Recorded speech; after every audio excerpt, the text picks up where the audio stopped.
ನಮ್ಮ ತಂದೆ ಆದರೆ ನಮಗೊಂಥರ ಗೌರವ ಸರ್.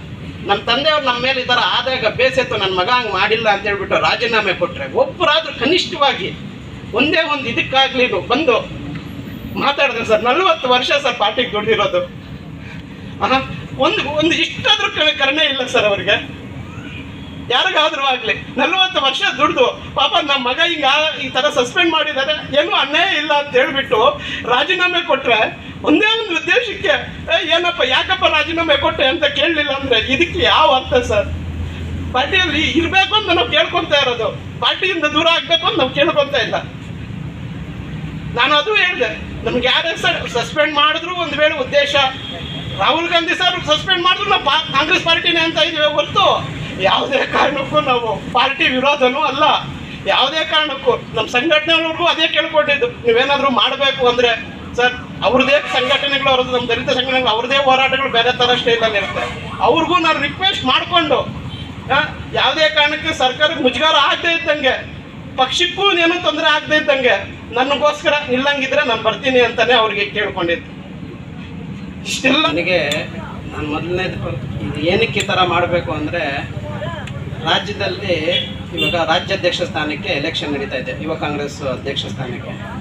ಆ ಎಲೆಕ್ಷನ್ ನಿಂತ್ಕೊಳ್ಳೋದಕ್ಕೆ ರಾಷ್ಟ್ರೀಯ ಸಂಘಟನಾ ಯುವ ಕಾಂಗ್ರೆಸ್ ಅವರು ನನಗೆ ಅರ್ಹತೆ ಆಧಾರದ ಮೇಲೆ ಅವಕಾಶ ಮಾಡಿಕೊಟ್ಟಿದ್ರು.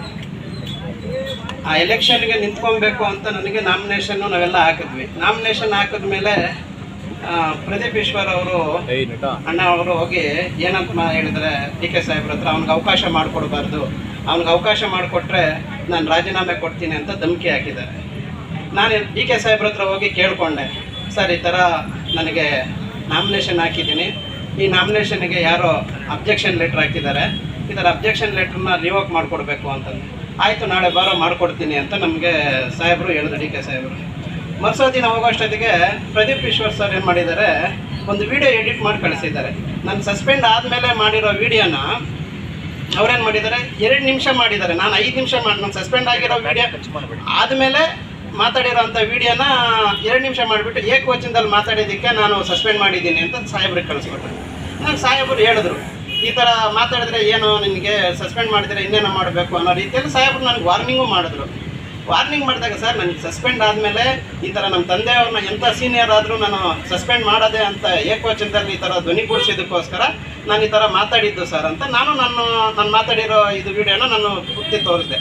ಆಯಿತು ಅಂತ ಪ್ರದೀಪ್ ಈಶ್ವರ್ಗೆ ಈಶ್ವರ್ಗೆ ಅಂತ ಫೋನ್ ತೊಗೊಂಡು ಸಾಹೇಬರು ಮಾತಾಡಿದ ಮೇಲೆ ಎಲ್ಲ ಒಪ್ಕೊಂಡ್ರು. ಏನಂತ ಹೇಳಿದ್ರು, ಈ ಥರ ಅವನು ಯೂತ್ ಕಾಂಗ್ರೆಸ್ಸಲ್ಲಿ ಆ್ಯಕ್ಟಿವ್ ಆಗಿದ್ದಾನೆ, ಆಯಿತು ನಿಂದು ಏನಾದರೂ ಪ್ರಾಬ್ಲಮ್ ಇದ್ದರೆ ಬಂದು ಮಾತಾಡು, ಇಬ್ಬರನ್ನೂ ಕೂರಿಸಿ ಮಾತಾಡೋಣ, ಇವಾಗ ಎಲೆಕ್ಷನ್ಗೆ ಅವಕಾಶ ಮಾಡಿಕೊಡ್ತೀನಿ ಅಂತ ಸಾಹೇಬರು ನಮ್ಮ ಮುಂದೆನೇ ಪ್ರದೀಪ್ ಈಶ್ವರನಾಗೆ ಹೇಳಿದ್ರು. ಹೇಳಿದಾಗ ಇಲ್ಲ ಸರ್ ಅವ್ನು ತರಲೇ ಇದ್ದಾನೆ ಅನ್ನೋ ರೀತಿಯಲ್ಲೆಲ್ಲ ಪದ ಉಪಯೋಗಿಸಿದ್ರು. ಹೌದು ಆಯಿತು, ಅವ್ನು ನೋಡಿದ್ರೇ ಅವ್ನು ತರಲೇ ಇದ್ದಂಗಿದ್ದಾನೆ ಬಿಡ, ಆಯ್ತು ಇವಾಗ ಎಲೆಕ್ಷನ್ಗೆ ಅವಕಾಶ ಮಾಡಿಕೊಡೋಣ ಅಂತ ಸಾಹೇಬರು ಅವ್ರದ್ದೇ ಸ್ಟೈಲಲ್ಲಿ ಸಾಹೇಬರು ಹೇಳಿದ್ರು. ಹೇಳಿದಾಗ ಆಯ್ತು ಅಂತ ಅವರು ಒಪ್ಕೊಂಡ್ಬಿಟ್ಮೇಲೆ ಮತ್ತೆ ಅಂತ DK ಸಾಹೇಬ್ರಿಗೆ ಇವತ್ತು ನಾನು ಪಾರ್ಟಿ ವಿರೋಧಿ ಅಂತ ನಮ್ಮ ಮೆಸೇಜ್ಗಳಾಗ್ತಾ ಇದ್ದಾರೆ. ಒಂದು ಅಧ್ಯಕ್ಷರೇ MLAಗೆ ಒಂದು ಆಯ್ತು ಕುತ್ಕೊಂಡು ಮಾತಾಡೋಣ ಅಂದಾಗ ಅಲ್ಲಿಂದ ಲೆಟ್ರ್ ನಾನು ವಿವತ್ ಸಾಹೇಬರು ಮಾಡಿಕೊಟ್ಟ ಮೇಲೆ ಮತ್ತೆ ಒಂದು 5-10 ನಿಮಿಷಕ್ಕೆ ನಾನು ರಾಜೀನಾಮೆ ಕೊಡ್ತೀನಿ ಅಂತ ಸಂದೇಶ ಕಳಿಸಿದ್ದಾರೆ. ಅವ್ನಿಗೇನಾದರೂ ಅವಕಾಶ ಮಾಡಿಕೊಟ್ರೆ. ಆದರೆ ಏನು ಮಾಡಿದ್ದೀವಿ ನಾವು?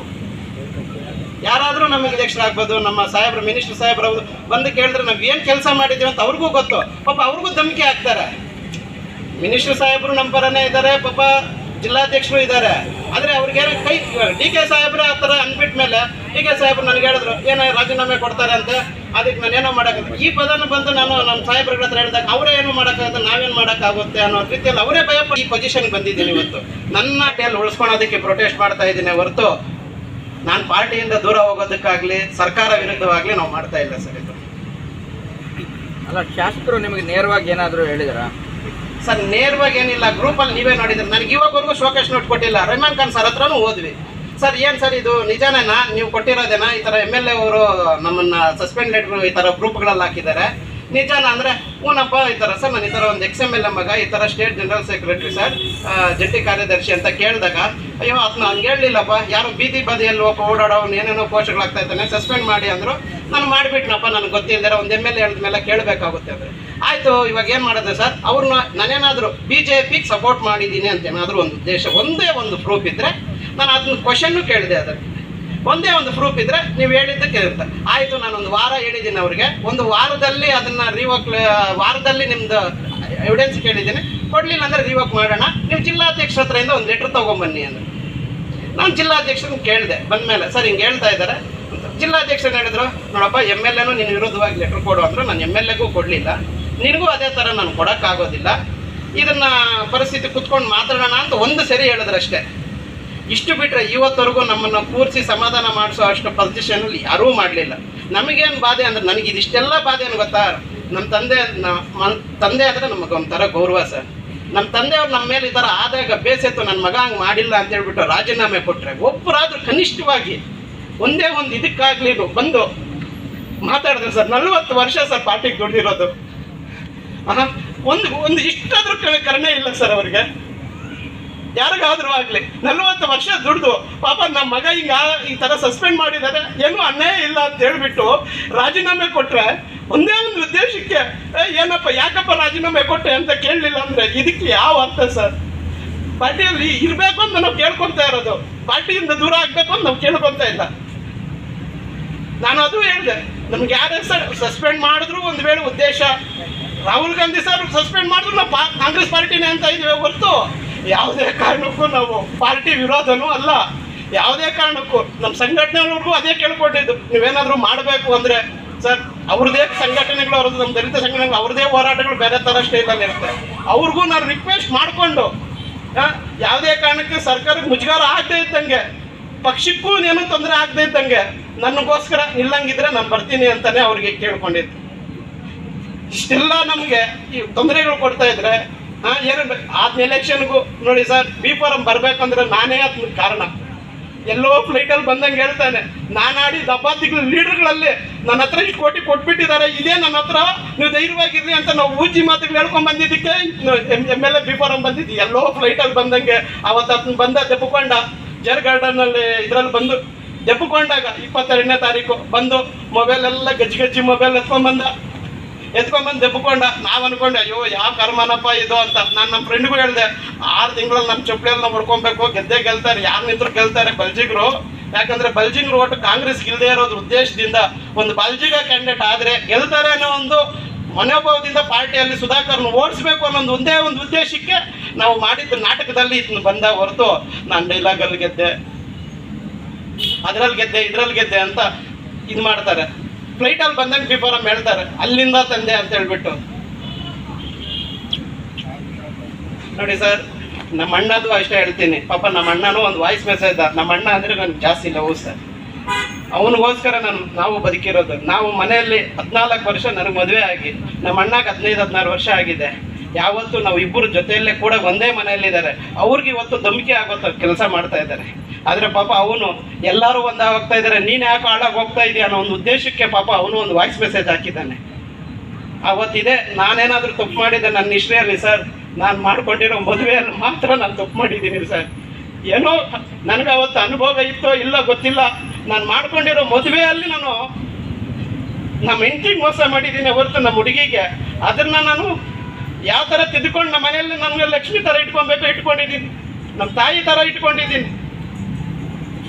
ಯಾವುದೇ ಕಾರಣಕ್ಕೂ ನಾನು ಮೋಸ ನಾನು ಮಾಡಿದರೆ ಮೋಸ ಏನಾದರೂ ಜನಗಳಿಗೆ ಕೇಳೋದು ಅದೊಂದೇ. ನಾನೇನಾದರೂ ಮೋಸ ಮಾಡಿದ್ದೆ ನನ್ನ ಹೆಂಡತಿ ವಿಚಾರದಲ್ಲಿ ಮಾತ್ರ ಅಷ್ಟೇ.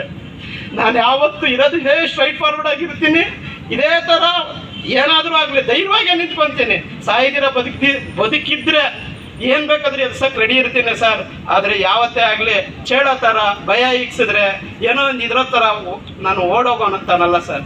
ಇದು ಪ್ರದೀಪ್ ಈಶ್ವರ್ಗೆ ಹೇಳ್ತಾ ಇದ್ದೀನಿ, ಇದೇ ಥರ ಪದೇ ನನಗೇನಾದರೂ ಟಾರ್ಚರ್ ಕೊಟ್ಟರೆ ಒಂದಲ್ಲ ಒಂದಿನ ನನಗೇನಾದರೂ ಆದರೆ ನೀನೇ ಭರಿಸ್ಬೇಕು ಅದನ್ನು. ನನ್ನ ಮಕ್ಕಳಿಗೆ ಆಗಲಿ ಏನೇ ಆಗಲಿ ಏನಾದರೂ ಪ್ರದೀಪ್ ಈಶ್ವರ್ ಇದೇ ಥರ ಕಿರುಕುಳ ಕೊಟ್ಟರೆ ನಾವು ಅದನ್ನ ಬಿಡೋದಿಲ್ಲ. ಯಾವುದೇ ಇದೇ ಹೋರಾಟ ಮಾಡ್ತೀವಿ.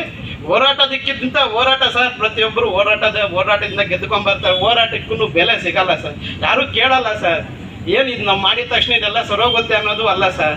ಎಲ್ಲ ನೋಡಿ ಸರ್, 1,000 ಜನ ಇರ್ತಾರೆ, ಒಂದು 150 ಜನ ನನ್ನ ಬೆಂಬಲಕ್ಕೂ ನಿಂತ್ಕೊಬೋದು, 150, 200, 300 ಜನ MLA ಪರವಾಗೂ ನಿಂತ್ಕೊಬೋದು, ಇನ್ನೊಂದು 500-600 ಜನ ನಮ್ಮನ್ನು ನೋಡಿ ನಗ್ತಾ ಇರ್ತಾರೆ ಸರ್.